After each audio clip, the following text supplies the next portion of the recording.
Como maestro universitario, primero en Atlanta y después en Boston University, el intelectual Zinn se dedica a generar el cuestionamiento del poder. Decía: yo deseaba que mis estudiantes se fueran de mis clases no solo mejor informados, sino más preparados para abandonar la seguridad del silencio,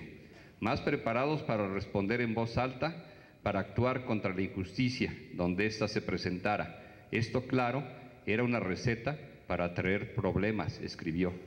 Sus alumnos, tanto los que asistieron a sus clases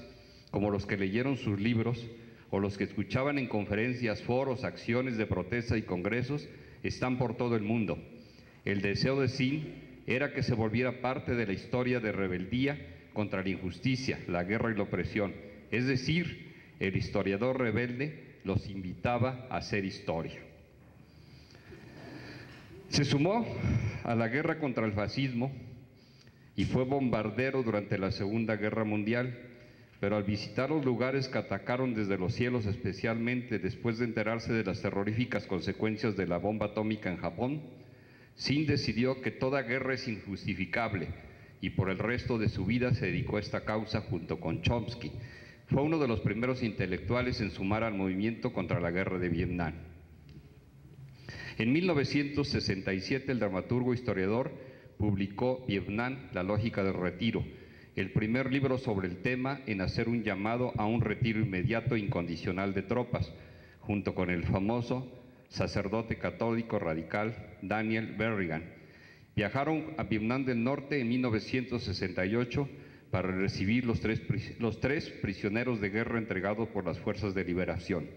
Fue en la casa de Zinn donde Daniel Elzenberg, el funcionario del Departamento de Defensa que se volteó contra la guerra, escondió los que serían los llamados los Pentágono Papers, antes de ser publicados en los medios de comunicación nacionales, documentos secretos oficiales que demostraron el fracaso de la guerra, cuya publicación fue un paso decisivo para marcar el principio de este conflicto bélico. La búsqueda y desarrollo de una estrategia de izquierda. La búsqueda y el desarrollo de una estrategia que resuelva las contradicciones en que se debaten los grandes grupos de la humanidad no ha sido el debate solo en el ámbito de las ideas. Si no hubiera la movilización y la organización social, no se someterían a la prueba de la práctica las ideas. Si no se hubieran arribado gobiernos de izquierda en América Latina, ¿cómo se podría confrontar con las políticas derechas, de la derecha? La práctica y la teoría son inseparables y son parte del método científico que la izquierda debe emplear para crear, desarrollar y aplicar una estrategia que le permita dirigir y orientar a las grandes fuerzas sociales y sus luchas. Sin la primera movilización antineoliberal, que marcó una nueva era de movilizaciones mundiales, no hubiera sido posible construir esa gran fuerza social nacional que ha llevado a la izquierda a ocupar las presidencias de muchísimos países. Y sin Howard Zinn y su invitación a hacer la historia, no hubiera sido posible que Estados Unidos tuviera un presidente de color. Cuando analizamos la historia más reciente de la humanidad, es muy fácil descubrir que ha habido tres periodos de la historia fuertemente enmarcados por un conjunto de ideas dominantes de las épocas señaladas: la Ilustración, el socialismo y el neoliberalismo, todas ligadas a tres periodos de cambio fundamental: la Revolución Francesa y la lucha por la creación de una nación independiente en nuestro vecino del norte, la construcción de una teoría basada en el marxismo y recientemente el neoliberalismo, que acompaña como ideología la actual hegemonía política y militar de los Estados Unidos. Estas son las ideas que predominaron de una época histórica muy importante en todo el mundo y dieron lugar a constituciones sociales como la mexicana. Los principales legados del siglo de las luces fueron esencialmente las nociones de soberanía popular y derechos humanos, pero las nociones de igualdad no son suficientes si no van acompañados del bienestar de la sociedad. El problema señalado se planteó como urgente con el advenimiento de la Revolución Industrial, la cual obtuvo una respuesta en 1848 con la aparición del documento conocido como el Manifiesto Comunista, elaborado por Carlos Marx y Federico Engels, texto que tuvo una influencia decisiva en el movimiento obrero de Europa. En dicho documento se explica de una manera sencilla el desarrollo del capitalismo y su desaparición como fenómeno histórico, pero a la vez se plantea como programa y vía para la superación del capitalismo. En este libro se expresa también por primera vez la opción capitalismo-socialismo. En el marco teórico se plantearon con gran claridad propuestas bien definidas y radicalmente contrapuestas de lo que debería ser el futuro de la sociedad. En las primeras décadas del siglo XX también jugó un papel muy destacado el nacionalismo y en diversas partes del mundo fue un verdadero motor que lo mismo desencadenó revoluciones que dos guerras mundiales. El nacionalismo, para aparecer como doctrina completa, que es una parte importante, integró una variedad de combinaciones, retomando tanto aspectos de la ideología capitalista como del socialismo y generando incluso un chauvinismo que propulsó la guerra imperialista de 1914 y el fascismo, y que dieron origen a la Segunda Guerra Mundial, aunque también se dieron los movimientos como la Revolución Mexicana o la China, las cuales empezaron como movimientos nacionalistas. La influencia de la Revolución Rusa se extendió en todo el mundo, dando lugar a otras revoluciones, las menos en Europa, donde las más importantes fueron las realizadas por los espartaquistas en Alemania, que aún con su fracaso demostró la posibilidad de repetir la experiencia rusa en el corazón de Europa. Con la ayuda de los bolcheviques se diseminó y arraigó la teoría socialista en sociedades atrasadas económicamente como las de Oriente. El mundo parecía avanzar por los senderos guiados por la teoría marxista,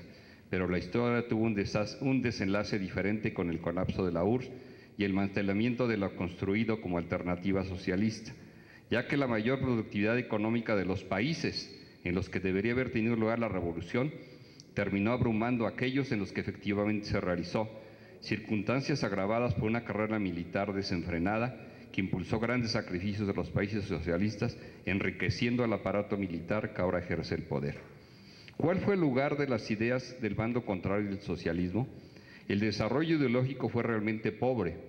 a pesar de los grandes recursos técnicos y humanos que dedicaron para dar la batalla contra el comunismo. El conjunto de las ideas en que se basa la ideología neoliberal es muy corto y su resultado fue la simplificación de los términos del conflicto. Ya no era capitalismo versus socialismo, sino democracia contra totalitarismo. El mundo libre contra el mundo creado a imagen del totalitarismo de Stalin, aunque hipócritamente incluía varias dictaduras militares y policíacas. Como una consecuencia del fracaso del socialismo real, cuyo hecho más simbólico fue la caída del muro de Berlín, empezó a circular dentro de la izquierda la idea, hasta hacerse prácticamente dominante, de que era necesario abandonar toda la teoría que se le había dado sustento bajo el argumento de una supuesta renovación. Así de pronto los grandes partidos de la izquierda, hasta entonces dominantes en los países socialistas, y ante su fracaso en el mejor de los casos, plantearon cambiar hacia su versión socialdemócrata. Otros partidos desaparecieron víctimas del desprestigio social, producto de los gravísimos errores en que se había incurrido al ser los partidos dominantes y conductores de la política, la economía y la cultura en tales sociedades. Las etapas de la Ilustración y el avance del socialismo nos muestran que es necesario articular las ideas y ampliar los alcances de la teoría hasta hacerle un cuerpo que guíe la acción de las mayorías. Por ello, cuando observamos los planteamientos tan avanzados en que se vivieron en la Ilustración y el desarrollo coherente y sistemático que alcanzó la teoría, basada en el socialismo y la pobreza con que las direcciones de los partidos plantean, por ejemplo,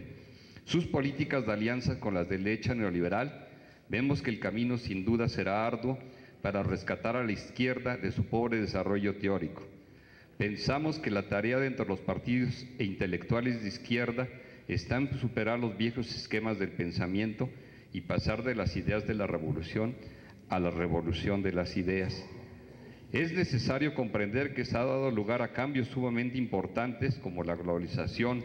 el uso de las nuevas tecnologías de la información, que han planteado la desaparición o ampliación de conceptos como la de los trabajadores, el crecimiento y productividad del trabajo que ha provocado un creciente desempleo que prácticamente puede ser considerado estructural del actual sistema, por lo que es necesario profundizar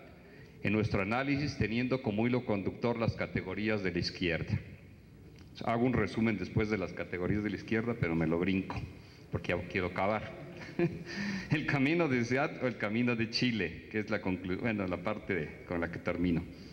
Tal parece que América Latina se mueve en dos direcciones opuestas.